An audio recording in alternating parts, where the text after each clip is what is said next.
ನೋಡಿದ್ಯಲ್ಲ, ನಮ್ಮ ಕಣ್ಣಿಗೆ ಕಾಣೋ ಈ ಪ್ರಕೃತಿ ಪ್ರಪಂಚ ಎಲ್ಲ ಆ ಪರಮಾತ್ಮನದ್ದೇ ಆಗಿದ್ದು, ಸ್ವತಃ ಪರಮಾತ್ಮನೇ ಅದೆಲ್ಲವೂ ಆಗಿದ್ದಾನೆ ಅನ್ನೋ ಸತ್ಯ ಮನನ ಆಗಬೇಕು ನಮಗೆ ಅಷ್ಟೇ.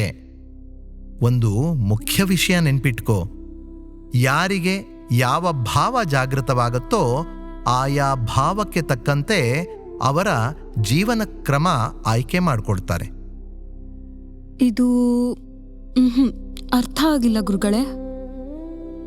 ಕೇಳು, ನಿಮ್ಮ ಶಾಲೆಯಲ್ಲಿ ನೂರಾರು ವಿದ್ಯಾರ್ಥಿಗಳಿದ್ದಾರಲ್ವಾ? ಅವರೆಲ್ಲರಲ್ಲಿ ನೀನು ಮಾತ್ರ ಸಂಗೀತ ಕಲಿಯಕ್ಕೆ ಬರ್ತಾ ಇದ್ದೀಯಾ? ನಿನ್ನ ಸ್ನೇಹಿತರಲ್ಲಿ ಆಯ್ದ ಕೆಲವರು ಮಾತ್ರ ನೃತ್ಯಕ್ಕೆ ಹೋಗ್ತಾ ಇದ್ದಾರೆ, ಇನ್ ಕೆಲವರು ಚಿತ್ರಕಲೆಯಂಥ ವಿಷಯ ಕಲಿಯಕ್ಕೆ ಹೋಗ್ತಾ ಇರ್ಬೋದು. ಅದಕ್ಕೆ ಕಾರಣ ಏನು ಹೇಳು ನೋಡುವ? ಅದು ಅವರವರ ಆಸಕ್ತಿ ಅಲ್ವಾ? ಅದನ್ನೇ ಹೇಳಿದ್ದು. ಆ ಆಸಕ್ತಿಗಳು ಹುಟ್ಟೋದು ನಮ್ಮ ನಮ್ಮ ಗುಣಗಳಿಂದ. ಸತ್ವಗುಣ, ರಜೋಗುಣ ಮತ್ತು ತಮೋಗುಣಗಳಿಂದ ನಮ್ಮ ಆಯ್ಕೆಗಳು ರೂಪುಗೊಳ್ಳುತ್ತೆ. ಸತ್ವಗುಣ ಹೆಚ್ಚಾದಂಗೆ ಮನಸ್ಸು ಸಕಾರಾತ್ಮಕ ಚಿಂತನೆಗಳು, ಒಳ್ಳೆಯ ವಿಷಯಗಳ ಕಡೆ ವಾಲತ್ತೆ. ರಜೋಗುಣ ಜಾಸ್ತಿ ಆದ್ರೆ ಆಸೆ, ದುರಾಸೆ, ಹಂಬಲ, ಚಿಂತೆ, ದುಃಖ ಇದೆಲ್ಲವೂ ಜಾಸ್ತಿ ಆಗತ್ತೆ.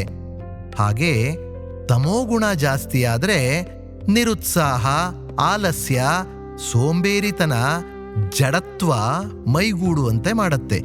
ಈ ಹಿನ್ನೆಲೆಯಲ್ಲಿ ಹೇಳೋದಾದ್ರೆ, ಸಾತ್ವಿಕತೆ ಜಾಸ್ತಿ ಆಗ್ತಾ ಬಂದ್ರೆ ಸದ್ವಿದ್ಯೆ ಕಲಿಯುವ ತುಡಿತ, ಉತ್ಸಾಹ, ಒಳ್ಳೆಯ ವಿಷಯಗಳು ತಿಳ್ಕೊಳ್ಬೇಕು ಅನ್ನೋ ಬಯಕೆ, ಒಳ್ಳೆಯ ವ್ಯಕ್ತಿಗಳ ಸಜ್ಜನರ ಸಹವಾಸ, ಅವರಿಂದ ಜ್ಞಾನ ಪಡ್ಕೊಳ್ಬೇಕು ಅನ್ನುವಂಥ ಒತ್ತಾಸೆ ಎಲ್ಲವೂ ಕೂಡ ಮೂಡುತ್ತೆ. ಈ ಮೂರು ಗುಣಗಳ ಆಟದಲ್ಲಿ ಒಂದು ಗುಣ ಮನುಷ್ಯನನ್ನ ತನ್ನ ಕಡೆ ಕಟ್ಟಿ ಹಾಕಿ ಸೆಳೆದುಕೊಳ್ಳತ್ತೆ. ಆದರೆ ಅದನ್ನ ಉಪಯೋಗಿಸ್ಕೊಳ್ಳದೇ ಇದ್ರೆ ನಮ್ಮ ಕಥೆ ಹೇಗಾಗತ್ತೆ ಗೊತ್ತೇನು?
ತುಂಬರುವನು